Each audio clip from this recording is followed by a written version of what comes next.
بسم الله الرحمن الرحيم. السلام عليكم ورحمة الله وبركاته.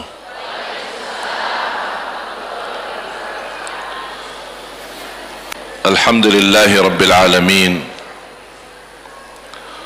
وأشهد أن لا إله إلا الله وحده لا شريك له ولي الصالحين،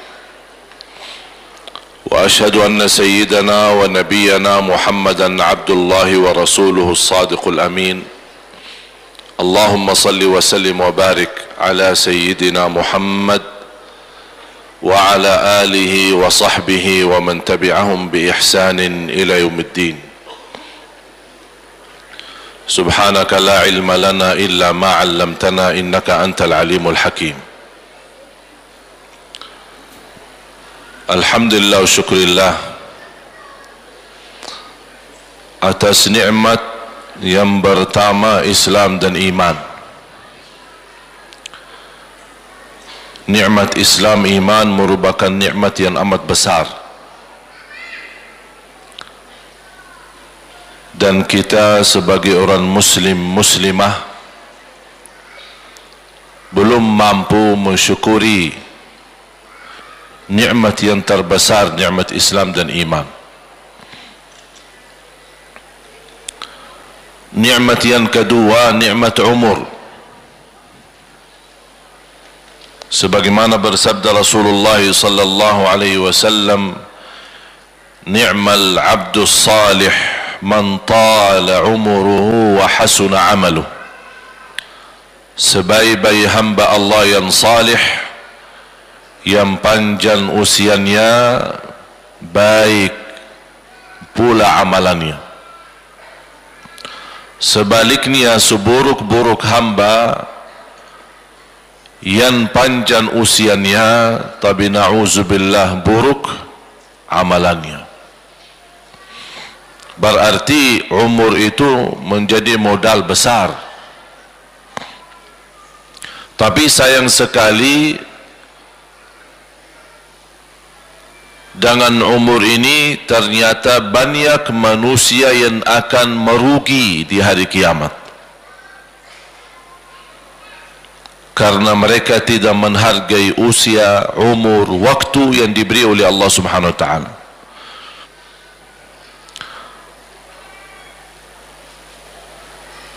Terkhusus waktu itu sesuatu nikmat yang wajib bagi setiap hamba mengisi maksimal yang terbaik, karena waktu dan usia yang berjalan tidak akan bisa mundur lagi, bahkan tidak bisa dipertahankan. Sekarang kita duduk bersama-sama di majlis ini, itu terhitung umur kita. Tapi alhamdulillah terhitung di sisi Allah sesuatu yang bermanfaat. Tapi cuba hitung berapa jam, berapa menit yang bisa terlewat begitu sia-sia, dan itu pun dari umur kita. Makanya Allah Subhanahu wa taala bersumpah dalam Al-Quran, أعوذ بالله من الشيطان الرجيم بسم الله الرحمن الرحيم والعصر إن الإنسان لفي خسر إلا الذين آمنوا وعملوا الصالحات وتواصوا بالحق وتواصوا بالصبر. Demi waktu, demi masa, innal insana lafi khusr. Dan kalau kita perhatiin dalam Al-Quran, setiap ada ayat sumpah, pasti sesudah sumpah Allah ada sesuatu berita yang sangat penting untuk disampaikan.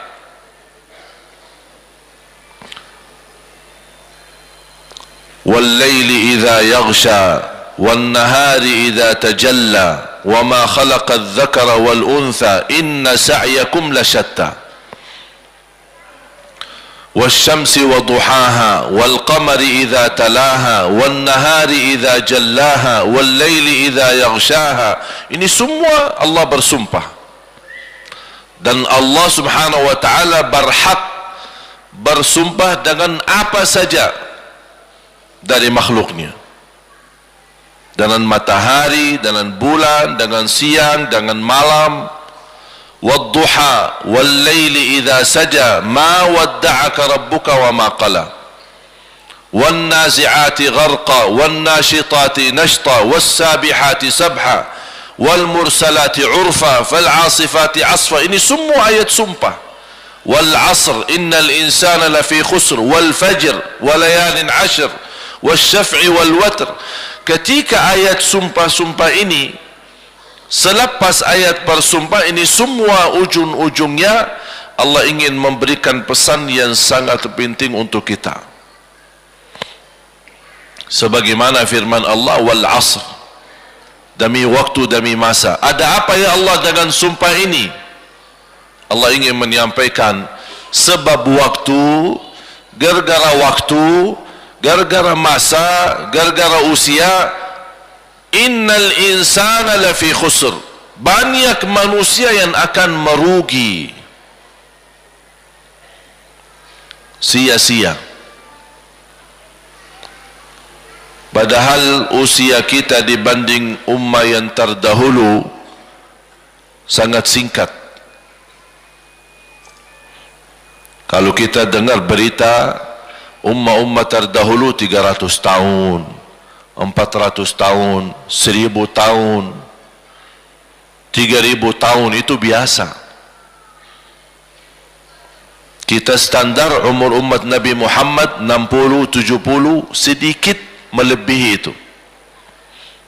Sekarang kita hitung yang ada di dunia sekarang, mana yang lebih banyak usianya? Yang lebih di atas 60 atau di bawah 60?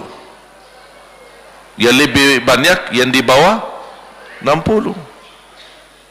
Kenapa yang di atas 60 sedikit? Karena dah sampai 60 udah mati. Apalagi zaman sekarang yang lebih banyak mati malah muda. Pemuda-pemudi kita banyak yang meninggal dunia. Bisa meninggal dunia mendadak, bisa meninggal dunia tiba-tiba. Dia masuk kantor, di kantornya meninggal. Mungkin ibu-ibu jamaah sekalian sering melihat rekaman di YouTube. Silahkan buka di YouTube, kematian mendadak. Cuba lihat, orang pas lagi rapat meeting mati, pas lagi memberikan sambutan mati, memberikan ceramahnya seorang bendakwa mati, joget, nyanyi, musik, mati. Jadi masalah kematian tidak membedakan orang salih bukan salih, dia tua bukan tua, muda bukan muda, bahkan anak kecil pun kalau sudah tiba saatnya meninggal dunia. Tapi bahagialah seorang yang ketika dia meninggal dunia dalam keadaan baik. Pas lagi baca Quran, pas lagi salat, pas lagi ada di masjid, pas lagi dia berjalan menuju silaturrahim. Mau kemana saya mau silaturrahim? Sama siapa? Sama tetangga, kerabat, sahabat. Apa ada urusan? Tidak ada urusan. Cuma saya sayang sama dia karena Allah. Allah lihat perbuatannya. Pas dalam perjalanan meninggal dunia, tertulis husnul khatimah, walaupun dia belum sempat mengucapkan kalimat syahadat. Oleh karena itu, orang yang muslim, yang cerdas, yang dia diberikan oleh Allah usia dan umur, dia mampu memaksimalkan, memanfaatkan, susun rapi, mengatur waktu. Dan alhamdulillah, tanda kasih sayangnya Islam, rahmat Islam untuk kita, tidak ada sesuatu yang susah. Salat aja ada waktunya dan terbatas. Saya bayangkan waktu cerita Isra Mi'raj, bagaimana kalau perintah bertambah 50 kali salat. Bayangin, 5 aja dah beres, apalagi 50. Bayangkan. Berarti sepanjang usia kita sibuk hanya laksanain salat. Setiap 18 minit, 20 menit salat. Habis salat, azan lagi salat. Salat, azan lagi salat. Tak bisa beraktivitas. Tapi dikurangi dari rahmat Allah subhanahu wa ta'ala, dari 50 menjadi 5, tapi pahalanya tetap 50. Dan banyak karunia yang Allah berikan. Memang Allah tidak memberikan kepada kita usia sebagaimana ummah-ummah terdahulu, tapi Allah berikan amalan yang bisa mencapai usia mereka. Satu malam Lailatul Qadar kalau diterima di sisi Allah, sudah tertulis dalam buku amal ibadah kita 83 tahun. Berarti kalau 10 kali ketemu Lailatul Qadar, berarti usia ibadah kita 830 tahun. Sama dengan ummah-ummah terdahulu. Padahal kita belum tentu sampai usia 83 tahun. Subhanallah wa bihamdi 100 kali. Barang siapa sebagaimana bersabda Rasulullah SAW, man qala subhanallah wa bihamdi fil yawmi 100 marrah huttat anhu khatayah wa in kanat mithla zabadil bahr. Barang siapa yang mengucapkan 100 kali subhanallah wa bihamdi dalam sehari, diampuni segala dosanya walaupun dosanya lebih besar daripada puih laut. Bisa enggak diukur puih laut? Berapa besarnya, berapa banyak? Tak bisa. Sepanjang pantai, sepanjang pinggiran laut, semua itu puih laut. Tak bisa dihitung, tak bisa ditimbang, tak bisa diukur. Biarpun dosanya lebih besar dari itu, hanya 100 kali subhanallah bihamdi dalam sehari, Allah ampuni segala dosa kita. Subhanallah. Berapa lama subhanallah bihamdi 100 kali? Saya sendiri baca 4 minit. Tak lebih 4 minit. Tapi berapa kita rugi? Ternyata 4 minit bisa menjamin ampunan dosa. Bagaimana kalau setiap hari itu dilakukan? Rasulullah SAW menawarkan sahabatnya, ayajazu ahadukum an yakuna lahu fil yawmi wal layla alfa hasanah. Apakah ada yang punya keinginan memiliki 1000 kebaikan dalam sehari? Sahabat bertanya, siapa yang tak mau? Mau kami ya Rasulullah, 1000 kebaikan dalam sehari. Ucapkan subhanallah 100 kali, dapat 1000 kebaikan.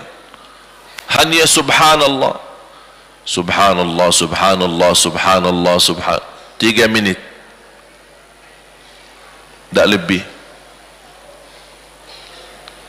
Banyak kesempatan jamaah sekalian, di usia kita yang begitu singkat, yang begitu padat, yang begitu cepat, belum lagi kita belum tahu masalah kematian kita kapan.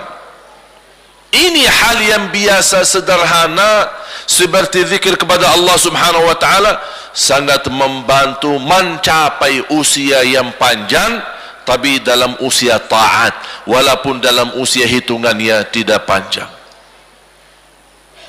Inilah yang Allah maksud, innal insana lafi khusr. Manusia memiliki banyak kesempatan untuk mengisi kebaikan, tapi mereka merugikan. Kalau lagi sakit, apa yang harus buat? Kalau lagi sakit, apa yang harus buat? Berobat kan? Berobat kan? Habis berobat, alhamdulillah banyak yang bisa kembali sehat, kembali alhamdulillah beraktivitas. Berarti sehat, kehilangan kesehatan bisa kembali insya-Allah. Rugi usaha, dan insya-Allah kepercayaan kita kepada Allah bangkit kembali dengan bantuan saudara dan keluarga, insya-Allah bisa dengan modal baru, dengan usaha yang lain, insya-Allah bisa kita berkembang. Berarti rugi usaha, masih ada luang lagi untuk kita berusaha lagi. Banyak hal yang kita rugikan bisa dikembalikan dengan ikhtiar, bekerja keras dan tawakal kepada Allah Subhanahu wa taala. Kecuali satu hal yang tidak bisa dikembalikan, waktu, umur.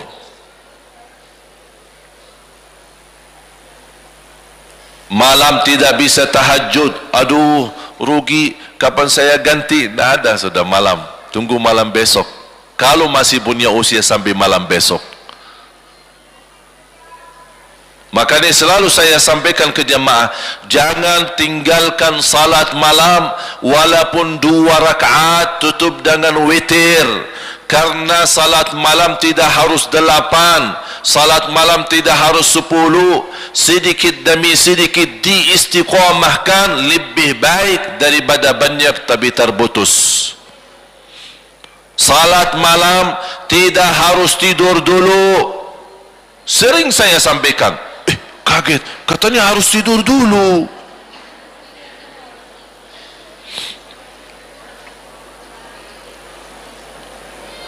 Kenapa tidak harus tidur dulu?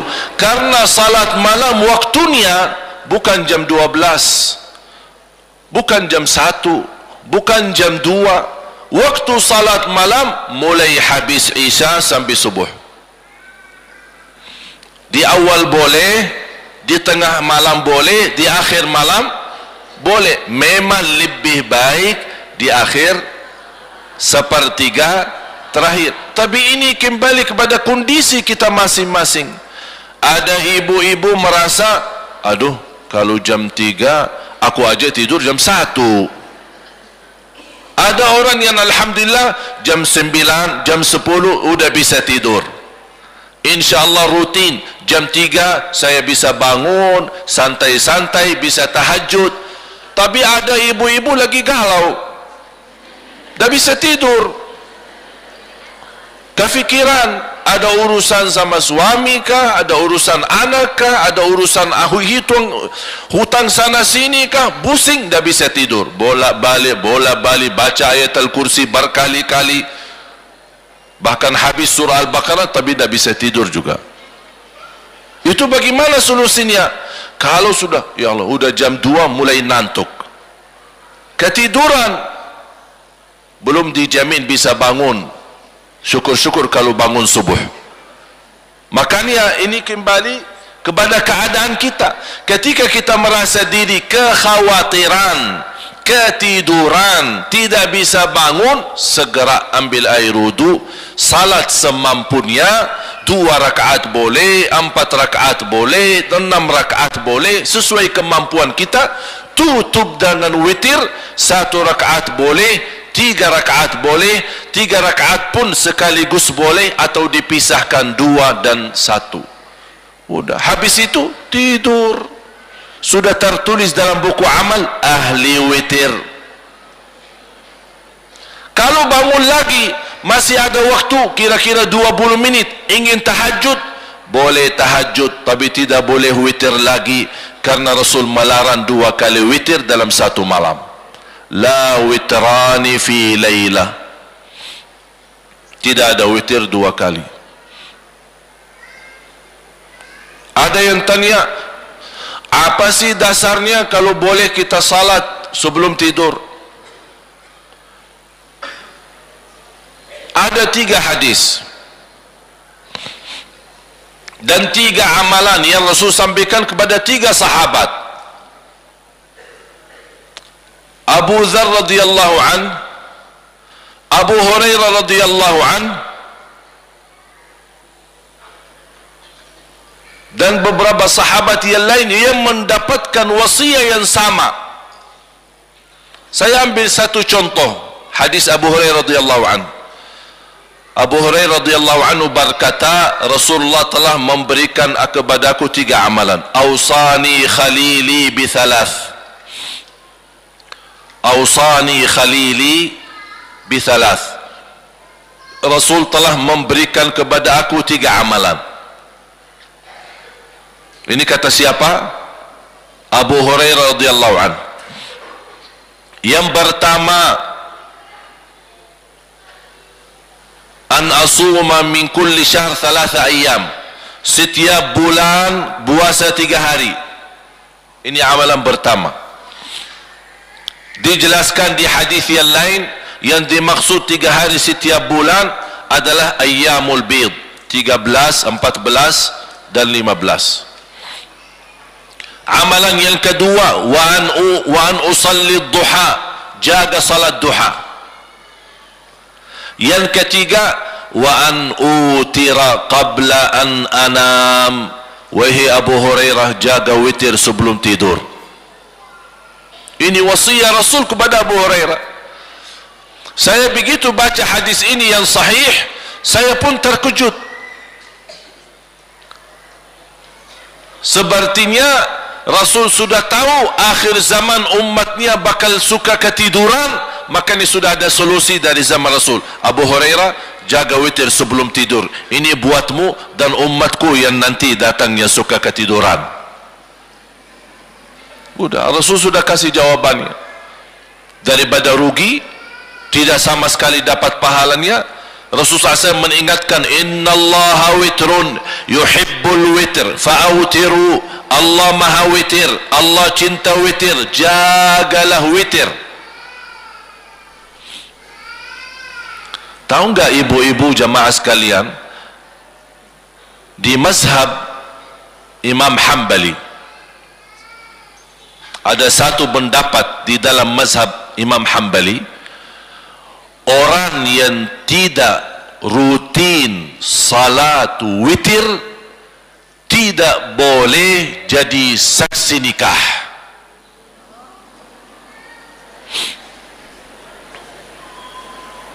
Coba bayangkan, ini pendapat, bukan sepakat ulama ya, ini hanya pendapat.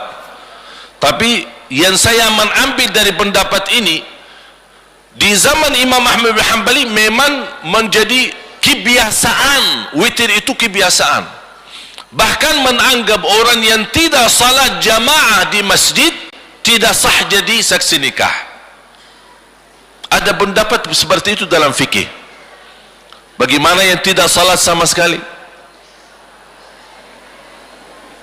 Bagaimana yang tidak salat sama sekali? Makanya kita di Madinah, kalau ada orang nikah, biasa kita nikah di mahkamah, di depan hakim. Mahkamah kan dekat Masjid Nabawi.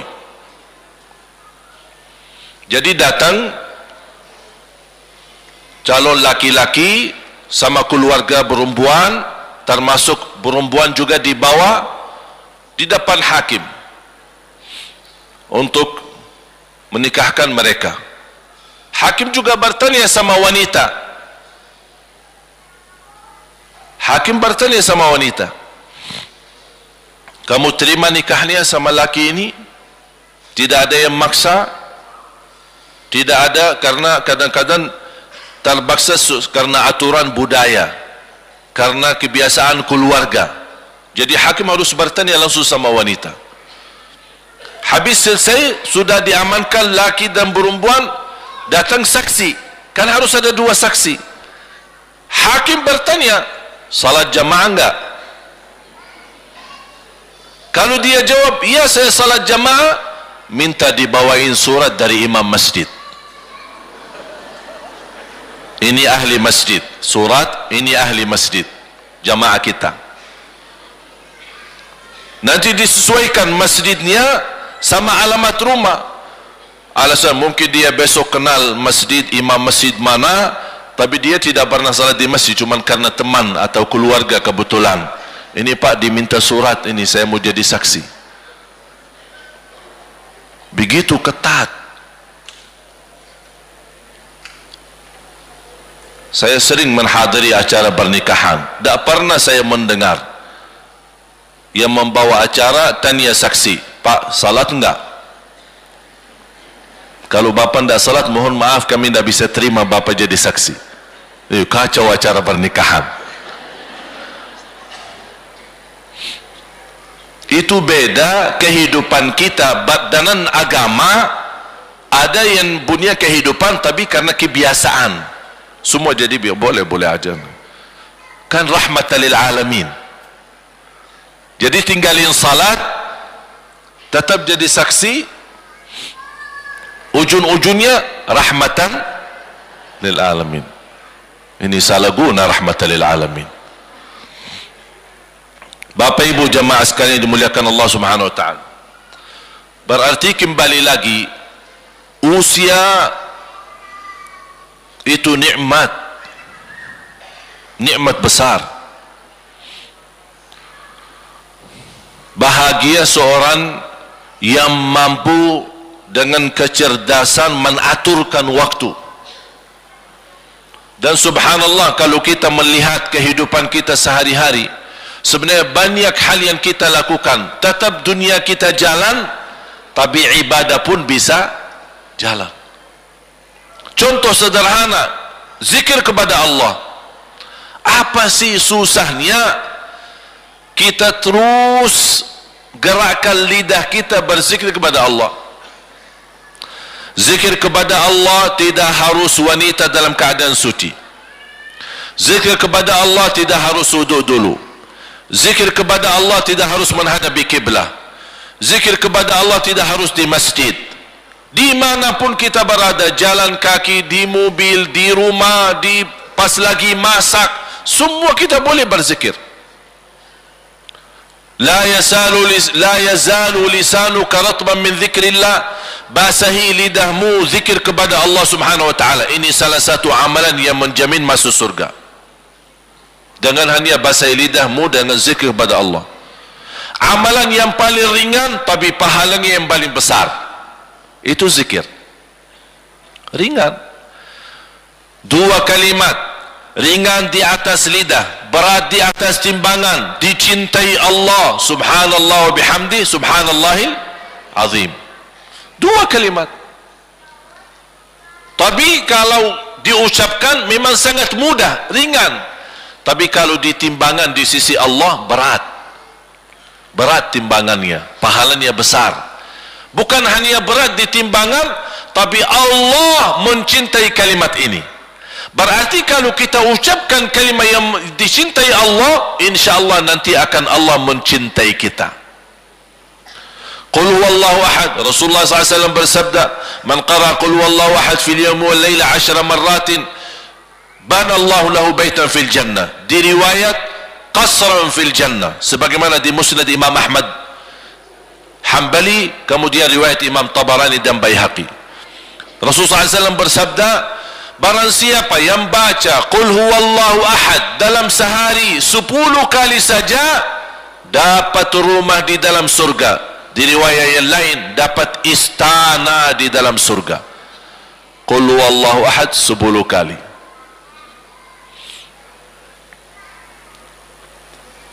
Berarti hal-hal yang sederhana kalau tidak diingat, tidak diamalkan, tidak diperhatikan, masuk dalam ayat innal insana lafi khusr. Sungguh manusia akan merugi. Sayang sekali, saya tidak minta Bapak Ibu salat 24 jam. Saya tidak minta 24 jam baca Quran. Tapi manfaatkan. Masing-masing usahakan memiliki wirid. Faham wirid? Wirid faham? Wirid. Ada wirid baca Quran, ada wirid salat, ada wirid zikir. Jadi wirid itu hal sederhana tapi diistiqomahkan. Contoh, jangan lewat 1 hari belum baca Al-Quran. 1 halaman, tidak bisa 1 halaman, separuh halaman. Separuh halaman tidak bisa juga. Tidak bisa separuh halaman, 1 ayat. Tapi rutin. Lupa baca di rumah, pas di jalan, alhamdulillah sekarang HP ada isinya Al-Quran, silakan baca. Aduh, saya lupa baca wirid saya sampai di mana? Suratul Baqarah ayat 12. Ya baca ayat 12. Ada luang tidak terganggu, tambah lagi satu ayat. Begitu ada kesibukan, dah apa-apa stop. Tapi besok jangan lupa, tepat waktu dimaksimalkan dan diusahakan. Apalagi kalau bisa disusun dengan waktu yang tepat. Masing-masing tahu diri, kesibukannya apa, aktivitasnya apa. Ya udah, saya merasa paling tepat waktu adalah habis salat subuh. Habis salat subuh, kalau setiap hari 10 menit saja kita bagi di antara zikir, baca Quran, kemudian bersedekah, baru silahkan ibu-ibu siapin sarapan buat anaknya. Apa ruginya 10 menit? 10 menit mungkin tidak bisa dihitung karena terlalu sederhana, tapi insya Allah nanti di hari kiamat Bapak Ibu akan melihat ternyata 10 menit itu yang kita rutinkan menjadi sebab keselamatan kita dari siksa neraka Jahannam. Jadi wirid bagi seorang hamba itu sangat luar biasa manfaatnya. Antara zikir, sedekah subuh. Mengapa saya sebutin sedekah subuh? Karena Rasulullah SAW bersabda, ketika di subuh hari Allah turunkan malaikat khusus mendoakan orang yang bersedekah subuh hari. Allahumma a'ti munfiqan khalafa. Ya Allah, setiap orang subuh berinfak di subuh hari, ganti yang lebih baik. Dan ini sedekah subuh termasuk amalan yang sangat dahsyat. Apalagi kalau disertai doa. Ketika kita bersedekah subuh, ada yang sakit, ya Allah, dengan berkat sedekah subuh ini sembuhkan penyakitnya, cepat terkabul. Saya tidak pernah memberi amalan sedekah subuh yang disampaikan oleh Rasulullah SAW. Alhamdulillah, banyak jamaah yang sudah mendapatkan manfaatnya. Dirutinkan. Walaupun ibu-ibu sedang halangan tidak salat subuh, masih bisa laksanakan sedekah subuh. Sunnah qabliyah ba'diyah hanya 12 rakaat, tapi dapat sebagaimana bersabda Rasulullah SAW di hadis yang sahih yang diriwayatkan Imam Muslim, dapat rumah di dalam surga. 12 rakaat yang disebut sunnah qabliyah ba'diyah, 2 rakaat sebelum subuh. Cuba hitung sama-sama, karena banyak orang tidak tahu sunnah qabliyah subuh berapa. Saya berapa kali tanya sama jemaah, ada yang bilang 14, ada yang bilang 16, ada yang bilang 10. Yang disebut dalam hadis yang sahih 12. Barang siapa yang menjaga 12 rakaat dalam sehari dan semalam, dapat rumah di surga, yang disebut oleh ulama sunnah qabliyah ba'diyah. 2 rakaat sebelum subuh. Yang dimaksud sunnah qabliyah ba'diyah beda sama sunnah umum. Sunnah qabliyah ba'diyah ada sunnah yang lain, itu namanya sunnah mutlak. Kalau dalam fikih disebut sunnah mutlak. Apa yang arti sunnah mutlak? Umum. Seperti apa? Duha, tahiyatul masjid, sunnah wudu, sunnah hajat, dan yang lain-lain. Itu namanya umum, tidak terkait dengan salat wajib. Tapi kalau sunnah qabliyah ba'diyah, syaratannya apa? Tidak ada sunnah qabliyah ba'diyah kalau tidak ada salat. Artinya apa? Jangan-jangan orang rutin jaga salat sunnah qabliyah ba'diyah tapi tidak salat sama sekali. Lucu ya?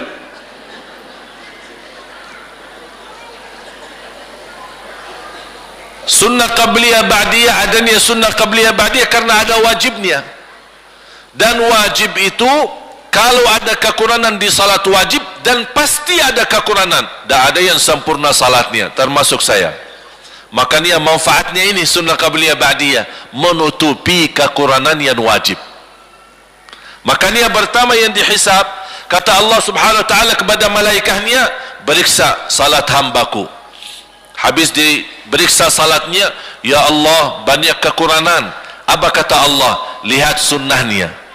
Ada enggak sunnahnya? Kata malaikat, ada ya Allah. Tutupi kekurangan yang wajib dengan salat sunnahnya. Dan ini salat sunnahnya termasuk sunnah qabliyah ba'diyah dan termasuk sunnah yang lain, menutupi kekurangan yang wajib. Makanya penting sekali walaupun hukumnya sunnah. 2 rakaat sebelum subuh,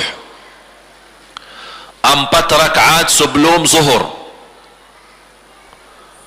2 rakaat sesudah salat zuhur. Sudah berapa? 8. 2 rakaat sesudah salat maghrib, 2 rakaat sesudah salat isya. Itu yang disebut salat sunnah qabliyah ba'diyah.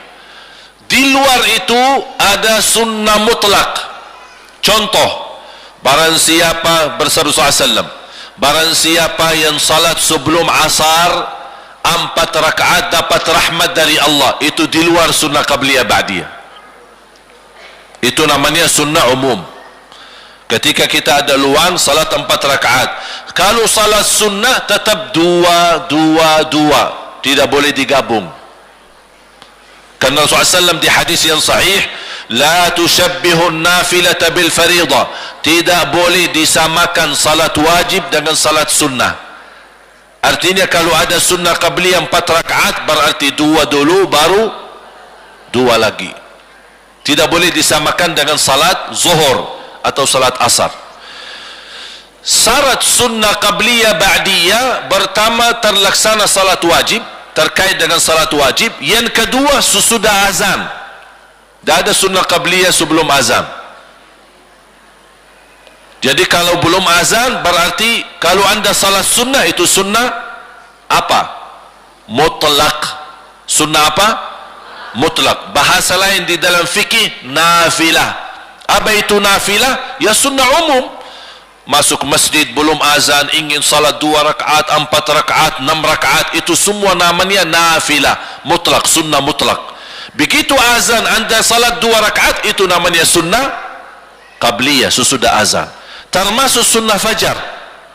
Sunnah fajar atau sunnah subuh atau sunnah qabliyah subuh itu sama, satu, cuma 3 nama. Sunnah fajar disebut dalam fikih sunnah fajar, disebut pula sunnah subuh, disebut juga sunnah qabliyah subuh. Kapan dilakukan? Sesudah azan subuh, sebelum salat wajib.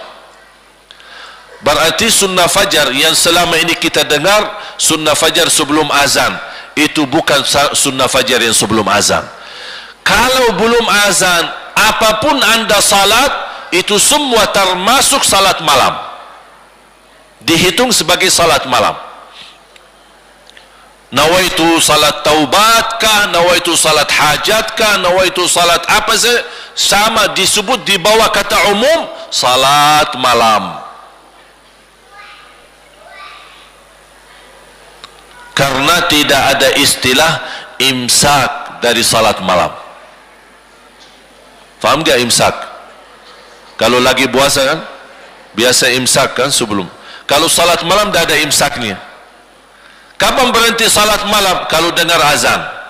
Misal ini lagi salat, pas rakaat kita udah mulai Allahu Akbar salat malam, kita lagi sudah 2 rakaat. Pas saya salat dah perhatiin waktu. Ketika saya lagi salat terdengar azan subuh, saya masih salat, langsung dilanjutkan, habiskan, tidak apa-apa. Bahkan ada satu hadis yang sahih, salatul laili mathna fa in khashiya ahadukum as-subha falyutir. Salat malam 2 dan barang siapa yang kekhawatiran masuk waktu subuh, segera tutup dengan witir.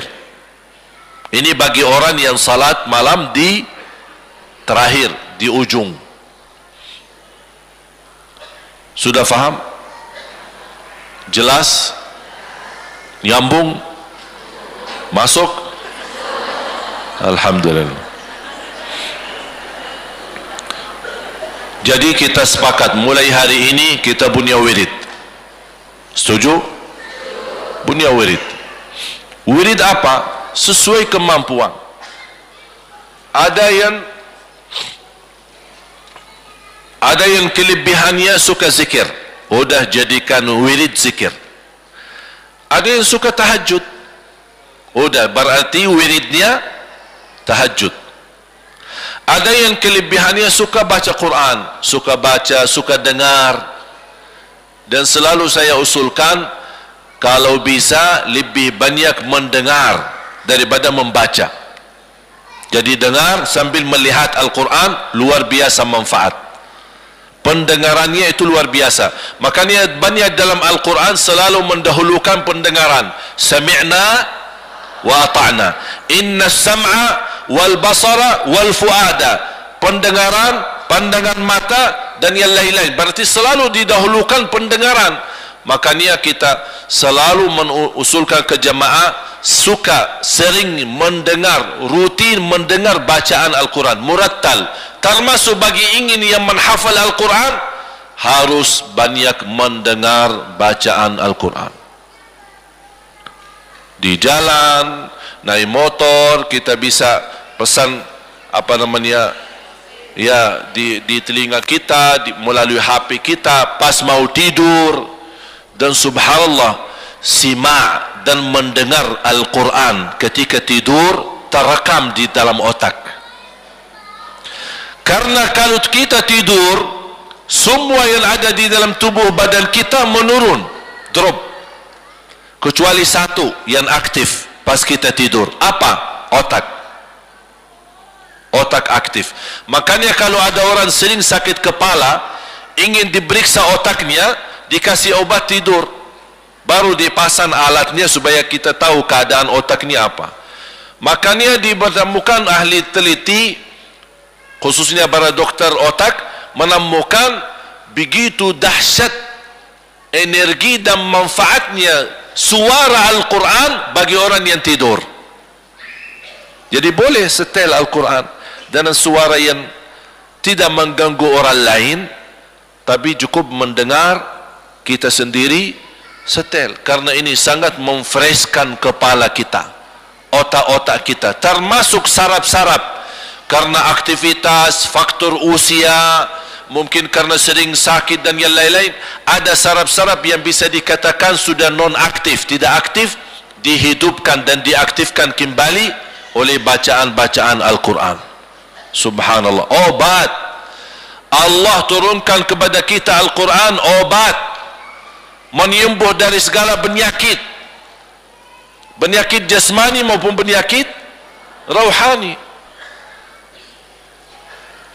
Bapak ibu jamaah sekalian dimuliakan Allah subhanahu wa ta'ala, Rasul kita sallallahu alaihi wasallam, udah jam 10 habis ya waktu.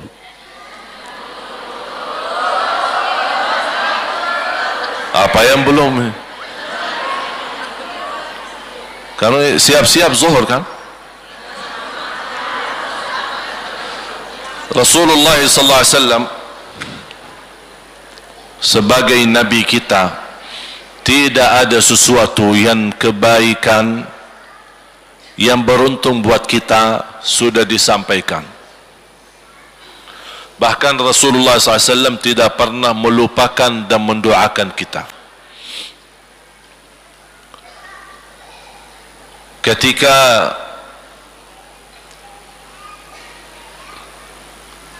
saya kemarin bertemu dengan guru saya di Madinah, makanya masih bekas-bekas pulang kampung kemarin, fisik dan flu masih terbawa. Jadi saya bertemu dengan guru saya, seorang ulama yang hafal ratusan ribu hadis, hafal. Ketika saya duduk di Masjid Nabawi sama beliau, ada orang awam datang, dia menuliskan sebuah hadis. Assalamualaikum Syekh, ini ada hadis, apakah ini hadis sahih atau tidak? Ditulis ada beberapa kata, langsung diambil sama guru saya. Ya, hadis sahih dibawakan oleh Abu Hurairah di Sunan Abi Daud. Jadi luar biasa hafalan hadis. Apa saja hadisnya dia bisa sebutkan. Siapa rawiyahnya, di kitab mana, Bukhari, Muslim, Abi Daud, Nasai, Tirmizi, Ibn Hanbal, Ibn Majah, semua dia sebutkan. Dan beliau, kita sempat bekerja sama untuk membina orang-orang Indonesia, orang-orang kita, untuk menjadi calon penghafal hadis. Dan alhamdulillah sudah kita 2 kali buktikan melalui program penhafalan hadis di markas kami di Jakarta, dan alhamdulillah ternyata menemukan orang Indonesia yang juga cukup hebat, bisa mudah dengan menghafal. Dan targetnya insyaallah program ini akan tahap yang ketiga, mudah-mudahan segera terwujud.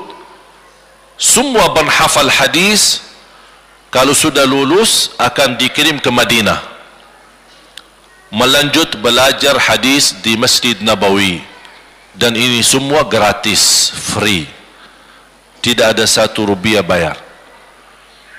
Dan di Madinah nanti ditempatkan di hotel dekat masjid. Jadi makan, minum, pakaian pun tidak boleh dicuci karena ada petugas yang khusus cuci pakaian, laundry. Tugas kita apa? 1, hafal hadis, tidak ada yang lain. Dari hotel ke masjid, masjid ke hotel. Begitu beliau, saya duduk bersama, dikenalkan sama seorang anak usia 12 tahun, buta. 12 tahun dan buta, tunanetra. Beliau hafal Al-Quran. Ternyata bukan hafal biasa, tapi sama angka. Kita tak perlu lama, sebutin angka saja. Ayat 12 suratul Baqarah dia sebut. 100 ayat selanjutnya dia tahu. 100 halaman ke depannya tahu. 80 halaman ke belakang tahu ayatnya.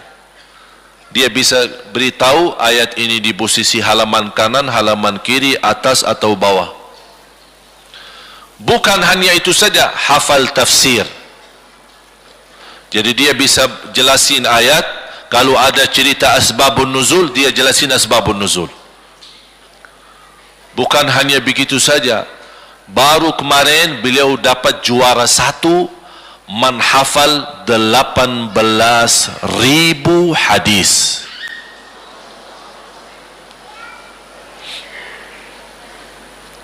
Usia berapa? 12. Keadaannya buta. Aduh, ini bukan masalah mata ini. Bukan masalah mata sebenarnya. Ini tidak punya mata udah subhanallah. Berarti bukan masalah ini, bukan masalah buta ini. Yang jadi buta ini hati. Ini yang menjadi masalah.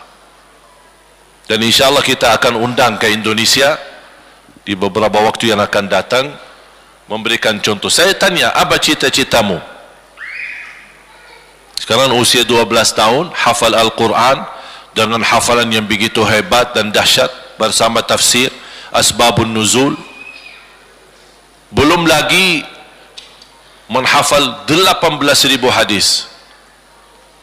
Dan dites di depan saya, dites.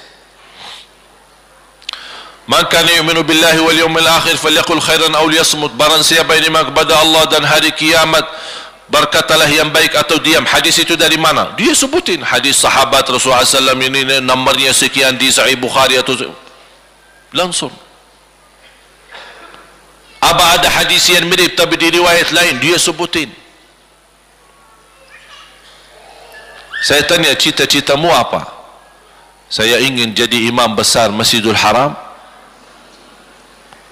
dan menjadi ulama besar bermanfaat buat umat. Ini buta. Begitu tinggi cita-citanya. Makanya jemaah sekalian, begitu Allah Subhanahu wa taala menanugerahkan,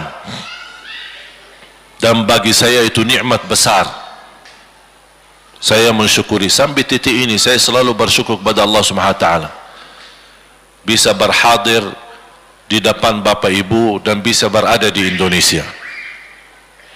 Sampai titik ini saya belum tahu mengapa Indonesia yang terpilih, mengapa tidak ke negara lain, ke Afrika kah, ke Eropa kah, mengapa Indonesia? Saya tidak tahu, sampai sekarang belum tahu jawaban. Allah Subhanahu wa taala memudahkan bisa datang ke Indonesia. Bukan hanya datang ke Indonesia, tapi dimudahkan bahasa Indonesia. Bayangkan bahasa, dari mana saya bisa belajar? Orang Arab lahir besar di Madinah, hidup saya semua di Madinah, dah pernah belajar bahasa Indonesia. 2008 saja masih ingat, sampai 2010 masih belum begitu lancar. 2008, 2009, alhamdulillah 2010 akhir mulai sedikit-sedikit. 2011 mulai muncul di beberapa televisi, media dan yang lain-lain berdakwah, dan dapat penghargaan dari Bapak Presiden Pak SBY waktu itu, memberi warga negara Indonesia. Tak pernah saya mimpi, tak pernah saya harap, tak pernah saya minta. Dan saya di saat itu bertemu dengan seorang tunanetra. Karena hubungan saya sama tunanetra bukan baru sekarang, tapi sejak saya SMP kelas 1 di Madinah, saya pendamping seorang tunanetra. Mulai dari SMP kelas 1 sampai tamat kuliah, kita bersama-sama. Saya yang antar, saya yang jemput, saya ke bawah ke masjid, sama-sama belajar, sama-sama mengaji, sama-sama hafal Al-Quran. Begitu saya datang ke Indonesia, bertemu dengan seorang tunanetra di salah satu acara. Begitu kita selesai acara, saya tanya, sama siapa datang? Sendiri. Kok sendiri? Ini lumayan jauh ini, pusat kota. Kok sendiri datang? Terus pakai apa? Angkot umum. Ini buta, naik busway, naik angkot umum sampai ke tempat acara sendiri. Saya langsung menawarkan, boleh enggak saya yang antar pulang? Oh, terima kasih Syekh, alhamdulillah, temanin saya antar pulang. Pas di dalam perjalanan, saya di depan, beliau di belakang. Saya dengar suaranya dia mengaji. Saya langsung perhatiin, saya tanya, Masya Allah, antum rutin mengaji berapa juz sehari? Dia bilang, kalau tidak capek dan tidak terlalu sibuk, 4 juz rutin, dengan membawa Quran Braille manual. Saya perhatiin tasnya cukup besar, jadi setiap dia kemana-mana dia bawa Quran 2 buku, karena setiap 1 juz 1 buku, karena ukurannya besar.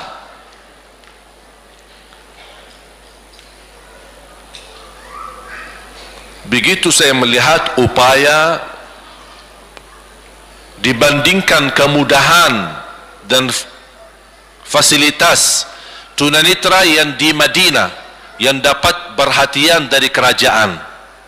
Ada satu lembaga yayasan khusus tunanetra yang langsung diketuai oleh anak raja. Semua tunanetra berobat gratis, sekolah gratis, keluar negeri gratis, dikasih uang saku kurang lebih, kalau uang di sini hampir 6 juta berbulan. Ini uang saku. Kalau dia keluar negeri, tiket gratis, ditanggung oleh kerajaan.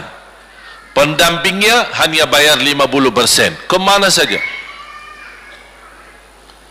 Belum lagi dikasih Al-Quran.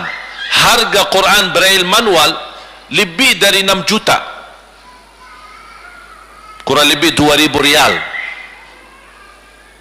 Belum lagi ukurannya yang begitu besar.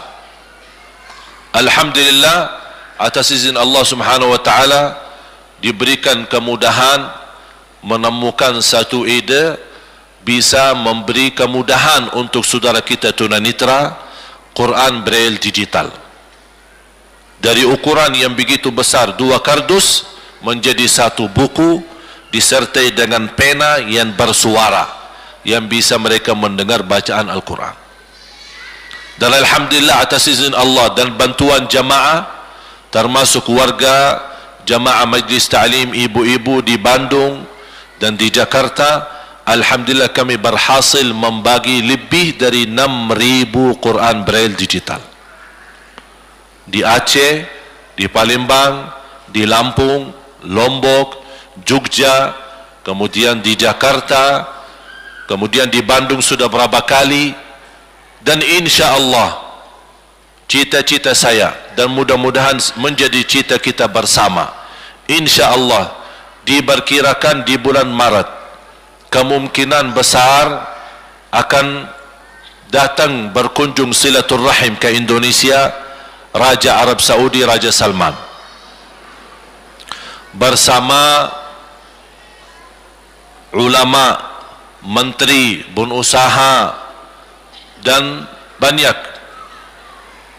Sesuai berita yang saya dapat dari langsung Mbak Dubes Arab Saudi, tapi belum bisa dipastikan tanggal, tapi mudah-mudahan insyaAllah menjadi kunjungan yang insyaAllah membawa manfaat untuk umat. Kita tidak mencari kepentingan di sini. Kita tidak ada kepentingan sama raja, tidak ada kepentingan politik, tidak ada. Tapi yang kita harap bagaimana kita bisa momen ini dimanfaatkan untuk menarik perhatian kerajaan Arab untuk Indonesia, supaya Indonesia ini diberikan perhatian sepenuhnya, supaya bisa menambah kualitas perhatian dakwah, dari segi dakwah, dari segi ilmu, dari segi akidah, dan dari segi bantuan sosial. Cita-cita saya berusaha membentuk sebuah acara yang akan dihadiri oleh 10.000 tunanetra, dan kami sudah garap sebagaimana anda sudah dengar dari sambutan tadi.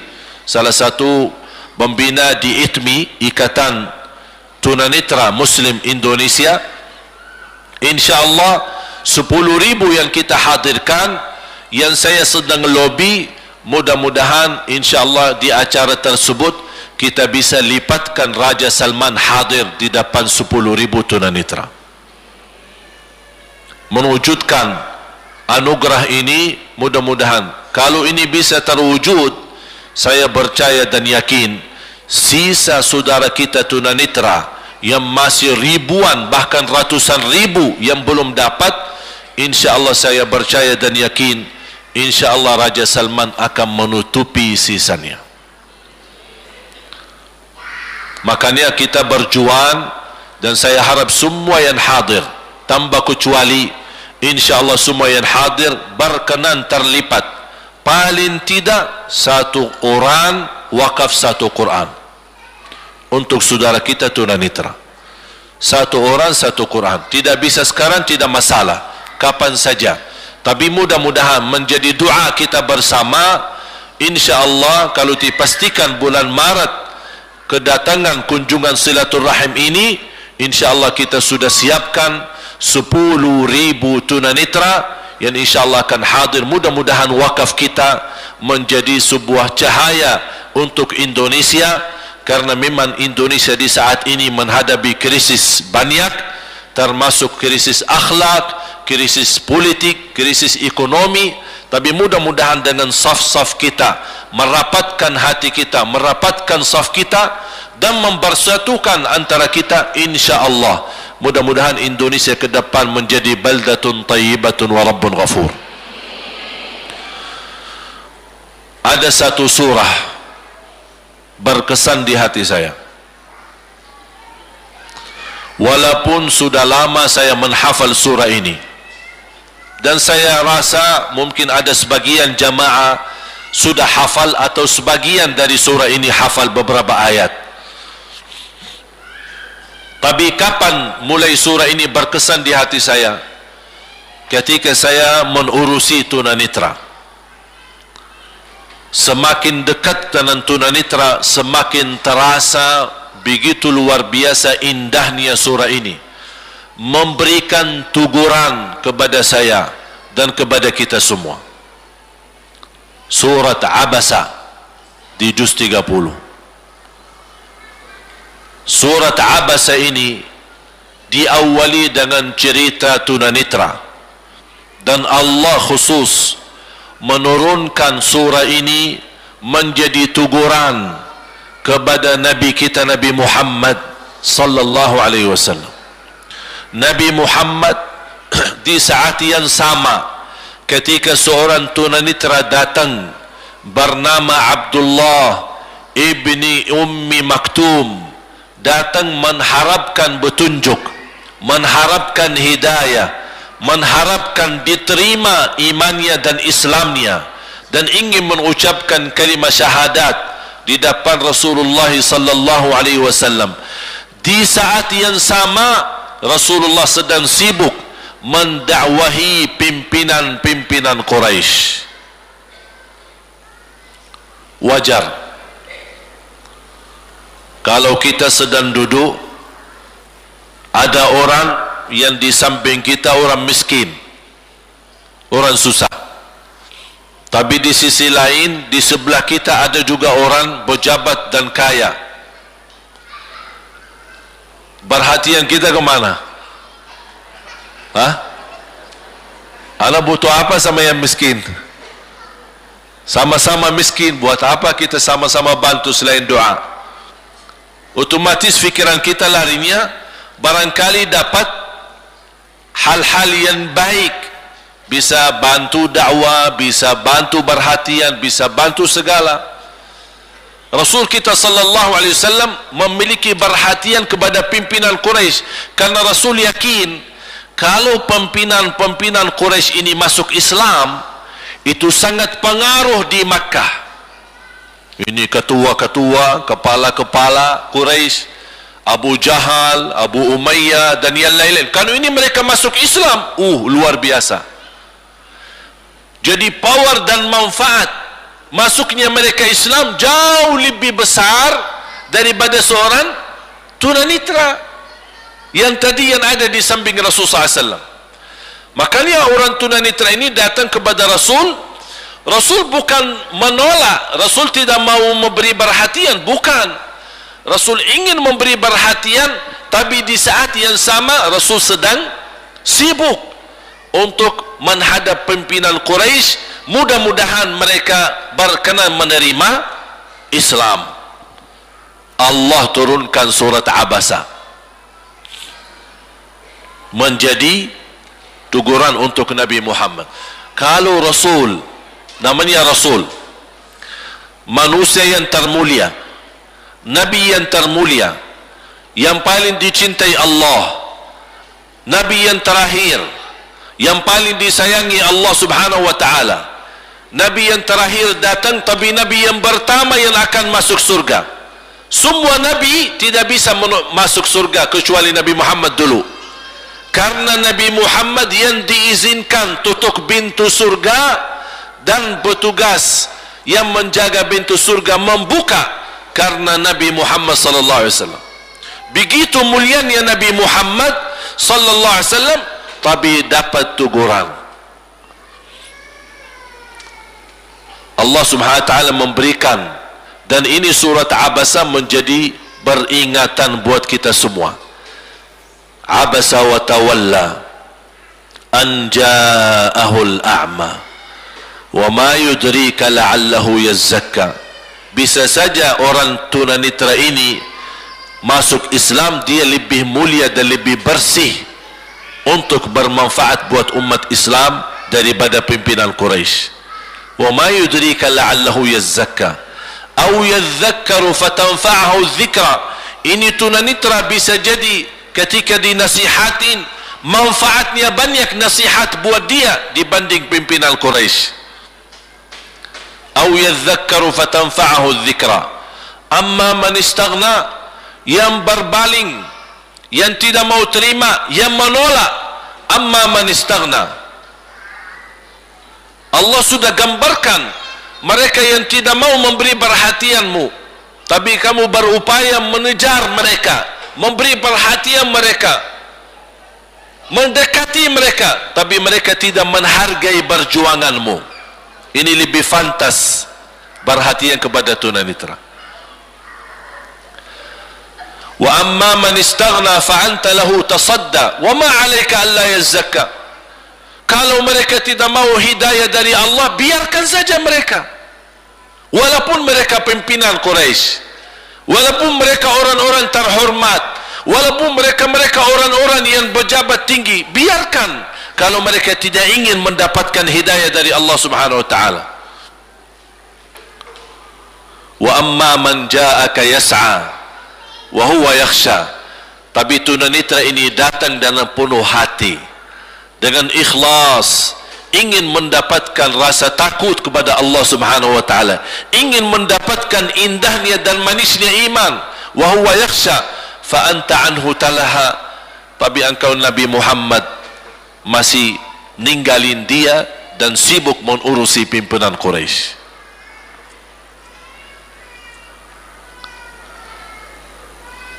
Begitu luar biasa surah ini berkesan.